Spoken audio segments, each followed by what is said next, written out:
திரு இருதய மாதம் 16ஆம் நாள். வாக்கு. தொடர்ந்து திருத்துதர் பவுல் கொரிந்தியருக்கு எழுதுகிற 2வது கடிதத்தில் இன்னும் ஆணித்தரமாக வாழ்வின் சூட்சமத்தை நமக்கு சொல்லிக் கொடுக்கிறார்.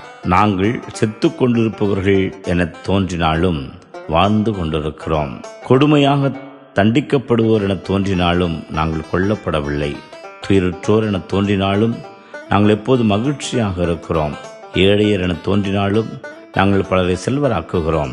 எதுவும் இல்லாதவர் என தோன்றினாலும் நாங்கள் எல்லாவற்றையும் பெற்றிருக்கிறோம் என்று தான் கிறிஸ்துவுக்கு சான்று பகருகிற வாழ்வில் எவரும் குறை கூறா வண்ணம் நாங்கள் திருப்பணியை ஆற்ற விரும்புகிறோம் என்று சொல்லி இறைவனது வல்லமையால் இப்படி கொடுமையாக தண்டிக்கப்படுதல், செத்து வாழுகிற வாழ்க்கை, துயருகிற வாழ்க்கை, ஏழ்மை மற்றும் எதுவும் இல்லாதது என்றெல்லாம் பொருளாதார சிக்கலில் வாழ்ந்த நிலை, இவை எதுவும்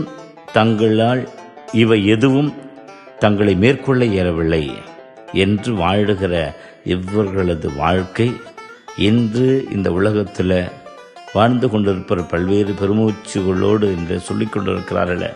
என்னுடைய வாழ்க்கை இப்படி இருக்கிறது, அப்படி இருக்கிறது, கசந்து போயிருக்கிறது, முடியவில்லை, திணறிக் கொண்டிருக்கிறேன். நமக்கு எல்லோருக்கும் இப்படி சொல்லுகிற இந்த வார்த்தைகள் பெரும் பாடத்தை சொல்லிக் கொண்டிருக்கிறது. தொடர்ந்து முயற்சி செய், அத்தனையும் மிதித்து நீ மேற்கொள் என்று சொல்லுகிற நிலையில் நாம் இவர்களது தைரியத்தையும் துணிச்சலையும் இறைவன் நமக்கு கொடையாக கொடுக்க வேண்டுமென கேட்டு பெற்றுக்கொள்வோம்.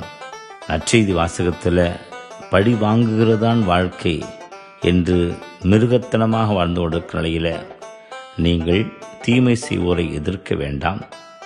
ஒரு கன்னத்தில் உங்களை அறைபவருக்கு மறுகன்னத்தையும் திருப்பி காட்டுங்கள். உங்களிடம் கேட்கிறவர்களுக்கு கொடுங்கள். ஒரு கல் துளை வரை கட்டாயப்படுத்துகிறவர்களோடு 2 கல் துளை வரை செல்லுங்கள்.